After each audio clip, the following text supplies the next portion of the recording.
Hey guys, happy Wax on Wednesdays. I have a 12 by 12 board here with about 4 coats of white encaustic paint that I've fused flat in between each layer, and it is ready, prepped and ready to go. I'm taping it off here with just some frog tape, painter's tape. I'm going to paint off a few sections and have a lot of fun with stencils this week. And I'm going to be using the stencils in same stencils, same colors in slightly different ways. So this is pretty exciting. I'm using indigo for the color in both the encaustic paint as well as an oil stick, both in the indigo color from R&F. And I'm just painting. I warmed the surface slightly, and that way the stencil adheres to the board a little bit easier, and just painted on some indigo encaustic paint. Let it set up for a minute, and always fuse after every layer of either the oil stick or the paint. I fuse it in that encaustic surface. And here I have a GelPress plate, and this is a really fun way to apply a stencil. And I've got the R&F indigo oil paint stick, and what I'm going to do here is blot it up with a copy paper, and this is going to have a really great print that I can use for something else afterwards. And then I'm going to take the gel plate and apply that ghost print right to the encaustic surface. And the gel press plate is great to use as a tool because you can bend it, manipulate it, and so you can see I'm not getting the plate into other sections of the painting. I'm able to manipulate it to just apply it just to that part, that section of the encaustic painting. So, and I'm going to leave the stencils, exact stencils that I use here on the blog post for today. You can see the stencils that I use. They're all from Stencilgirl, and that way I can clean up the stencils afterwards, especially when they're getting this buildup of encaustic paint like this. These stencils, particular stencils, hold up to cleaning them off on the heated surface afterwards. So I turn my surface down a little bit, the temperature, and then just clean them off with a paper towel. And I have had other brands melt on me when I tried to do this. These I know for sure that I can clean them off, and mine are not always very clean, but you can clean the encaustic paint off if you just put it on a slightly heated surface and wipe them off with a paper towel.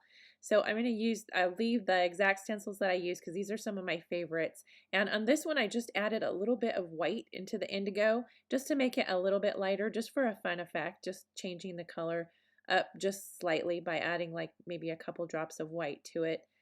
And this process has been sped up quite a bit in the video, but I do leave it for a few seconds to let it solidify before I pull up the stencil. And I'm also fusing it a lot longer than it appears. I'm fusing it until the wax comes to a shine or glisten, so I know that that wax is bonded with the layer underneath. And so I'm making sure it takes a little bit to get used to fusing it just until it comes to a shine, so without losing any of that texture or that pattern. So it just takes a little bit to get used to with that. And this is probably my favorite stencil right now, and I love the branches on this stencil, both in the positive print with the encaustic paint and also with the ghost print on the gel plate. And you can see here I'm just cleaning it up a little bit with some vegetable oil on a paper towel, and that way if I accidentally get the gel plate over on one of the other sections, there's no mistakes. I can just wipe it right off with the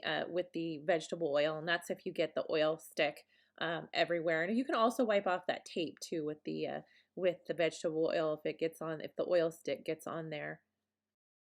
And here on this one, I just rubbed some oil stick with my finger in the stencil, and I tried this on a couple of different sections on this because it's another fun way to apply that stencil. The difference between the gel plate and the encaustic paint, or just applying it with your finger through the stencil, every single thing gives a different effect. And here I just kind of layered it with some white. I wanted to see if it showed up on top of the blue, but I completely forgot that the background was white, so it's really not going to make much of a difference there. If it was a different color, it would show up better. And here I'm going to use, again, a different stencil, and you can see all these different patterns on this is really fun, and that the painter's tape comes in different widths. This is a really kind of a thick width, so when I end up taking off the tape, there's quite a bit of space in between little sections, but you can cut the tape, you can use smaller lines, you can paint the lines in maybe a contrasting color.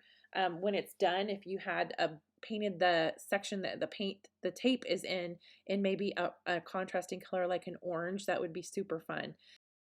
And if you are enjoying painting with me in the Wax on Wednesday series, then please subscribe to the videos and give it a thumbs up. And also, if you want to have more in-depth step-by-step instructions on encaustic painting, the Encausticology series of workshops is available at any time on sherryreplogel.com.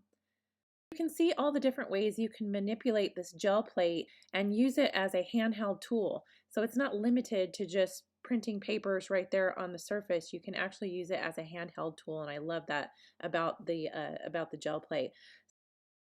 And here I'm going to be using the pigment stick with my finger again. And the pros and cons of this is that using my finger just with the pigment stick, I can get a little bit darker of a pigment on the surface as opposed to the gel plate and applying a ghost print. The cons of this, it would be that this stencil does have the possibility of moving. I'm doing it very, very gently with a very light hand, but it does have the ability to move, where the gel press plate, I know that my print is the way I want it, because if it's not, I can go ahead and fix it before I ever apply it to the encaustic surface. So it's a no-fail process there, as opposed to this one that might seep underneath or move around. So it's just a different way of applying.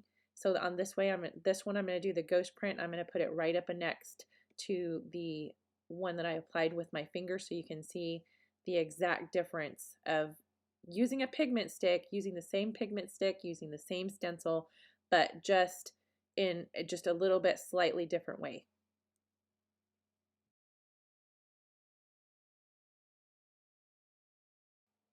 So this ended up being a super exciting process, seeing that encaustic paint, that positive image of the encaustic paint with the stencil butted right up against that ghost print of the gel plate, and it had some really exciting effects in all the stencils that I used. So I really enjoyed it, and I would love to incorporate this into a larger painting.